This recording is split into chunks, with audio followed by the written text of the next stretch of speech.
G'day, my name's Bryce Hill. I'll be presenting NMBR 140 Task 2 and the question is it possible to design a walk that crosses the 7 bridges of Konisberg only once? This, as you see, is a rough picture of the city of Konisberg.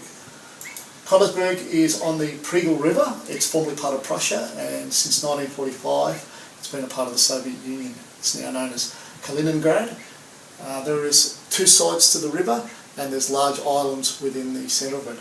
There are 7 bridges spanning the islands with the mainland. As you can see, there's the 7 bridges, and that's a straightforward diagram of the 7 bridges of Konisberg.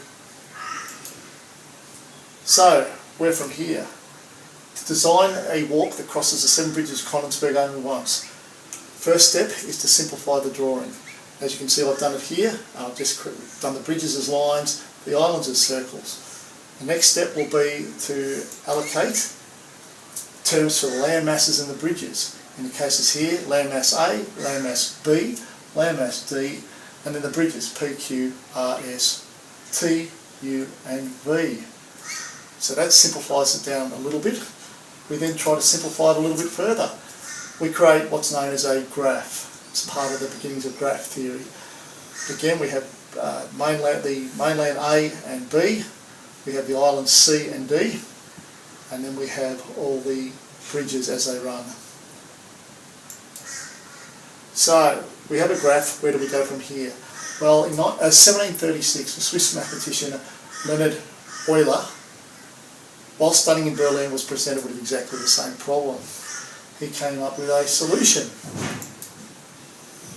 Each landmass is given a point known as a vertex. So in this case we have A, B, C and D. Each route is a line and it's called an edge. That's U, T, V, R, S, P and Q. The number of edges leading to a vertex is a degree. For example, we're going to use vertex D, and it has 3 degrees. That's U, that's T, and that's V. So upon deciding the degrees, we can graph the results into odds and evens. So in the case of D, it has 3 degrees, therefore it's going to be an odd number.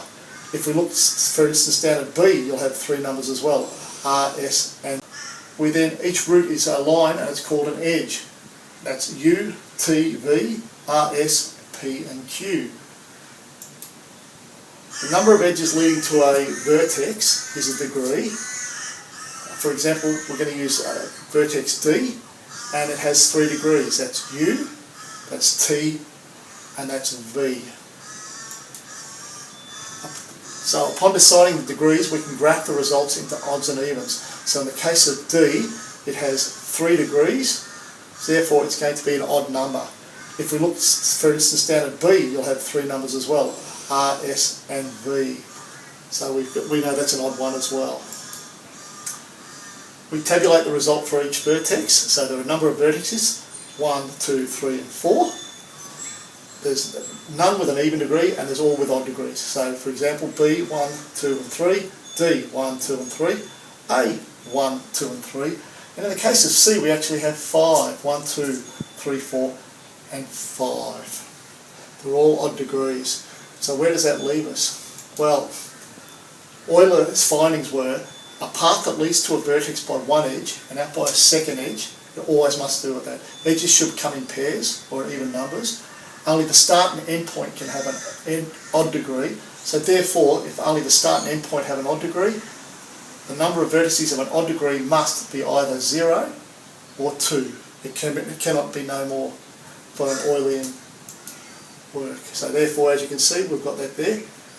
We find that there are 4 vertices with odd degrees. Therefore, and the solution to the problem is the walk, also known as the Eulean tour, is not possible. So the second part to the question was, however, how would we go about making it into an Eulean tour? Well, it's quite simple. All you have to do is change 2 of the vertices to become even degrees. Therefore, the second bridge would need to be built between vertex either A and B or B and C, but for simplicity in this diagram, I've just used A, B and D. As you can see, from A to B, B to D, A to D. And if you put just that one in there, you'd have 1, 2, 3 or 4. If you put it in there, 1, 2, 3 or 4. But you'd also have it happening the other way too, 1, 2, 3 and 4. There's it more on the bridge diagram, so pretty straightforward. And that is your solution to whether the walk across the 7 bridges of Konisberg only once is possible. Thank you.